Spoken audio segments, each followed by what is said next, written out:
When it comes to free agency splashes, the Heat hit this summer's cannonball. Is it a report from the media outlets, but Kyle Lowry is putting it out there himself on Twitter. Miami Heat, Kyle Lowry, let's go.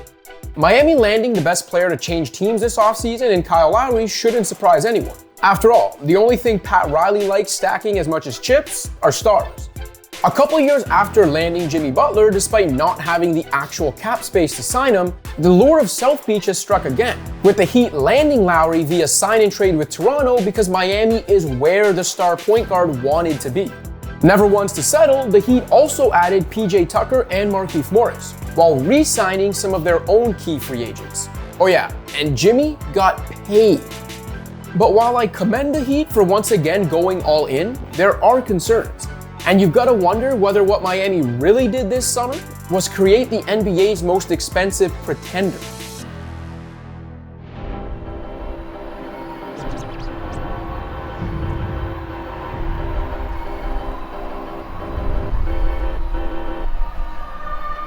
We're not pretending when we tell you we want to get to 100,000 subscribers, almost as bad as Riley wants another championship ring.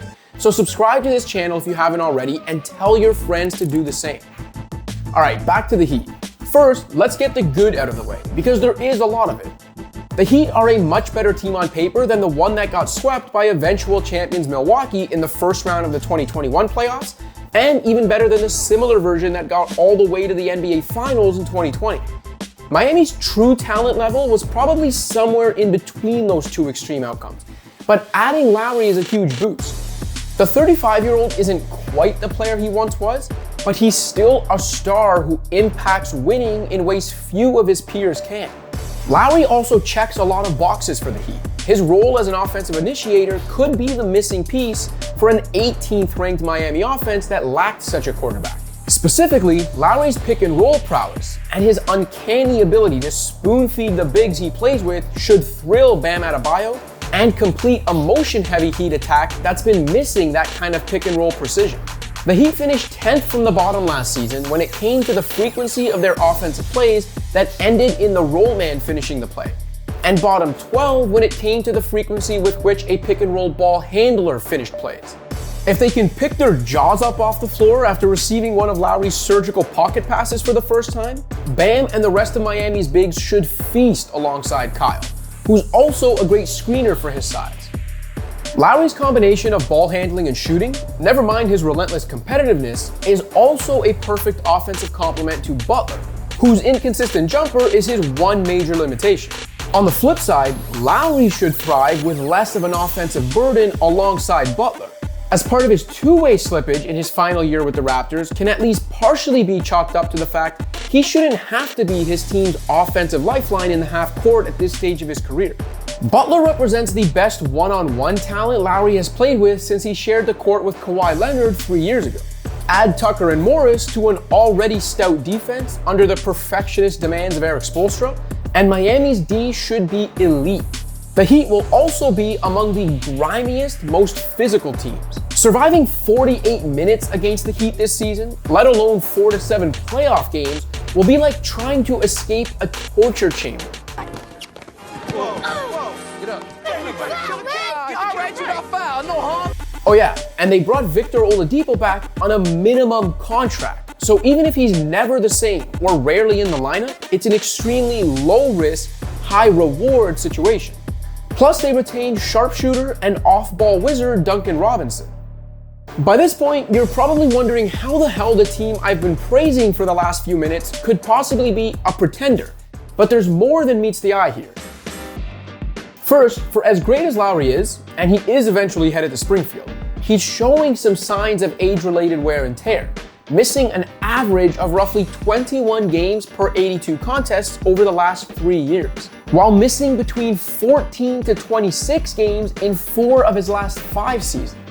Lowry's aged like fine wine in terms of performance, and stylistic doppelganger Chris Paul is a good example of a legendary point guard who bounced back to yearly stardom after a down year that looked like the beginning of the end for him. But the point guard's an exception, not the norm. Expecting Lowry to get better or healthier in the back half of his 30s is unrealistic, and if he doesn't bounce back durability-wise, Or worse, if he regresses, that fully guaranteed 3-year, $85 million contract could get ugly quickly. Then there's Butler's contract. Look, check the tape. The only people on the planet who appreciate Jimmy Buckets more than I do probably have the last name Butler. But even I raise my eyebrows at the 4-year max extension Miami handed him that tacks on an extra $184 million to the contract of a player who will be 33 when that extension kicks in. I don't really understand the rush to get that deal done. Sure, Butler could have opted for unrestricted free agency in 2022. There were reports he wanted a max extension, and it's fairly reasonable the Heat didn't want to go down the same road with Butler that the Bulls, Timberwolves, and 76ers did. After all, hell hath no fury like Jimmy Butler scorned. But even if they didn't max him out now, if the Heat are as competitive as they plan to be this season, would Butler really be a flight risk next year after angling to get himself to Miami in the first place? If Jimmy balls out for them again this season, and the Heat offered to pay up a year from now, would Butler really thumb his nose at that contract? Which would still kick in at the same time, by the way, just because the offer came a year later than he preferred? Perhaps Riley and company are just committed to showing stars around the league that the Heat go above and beyond when it comes to taking care of their own after some contractual disagreements with Dwayne Wade years ago.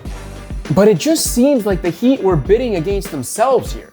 Plus, as inspiring as Butler's play and competitive nature are, high-minute, high-usage stars who don't know how to play any way other than balls to the wall don't usually age well.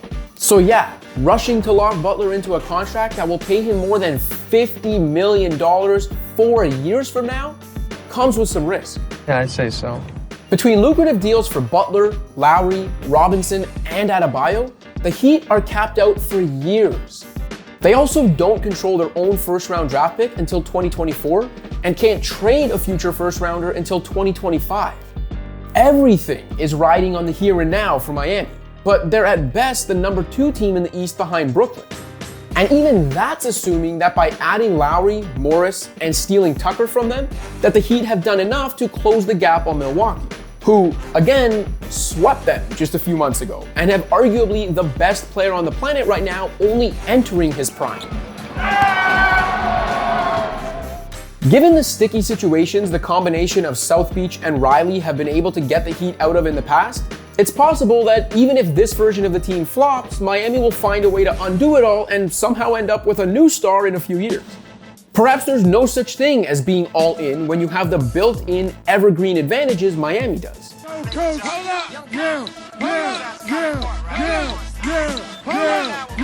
They didn't do anything wrong in going for it. And if you like intimidating teams who play good two-way ball while beating opponents up in the process, the New Look Heat are the team for you. It's just that in this rush to crown them off-season champions, it feels like you're overlooking the potential for disaster here. Thanks for watching. If you like this video and want to see more content like this, be sure to hit that subscribe button.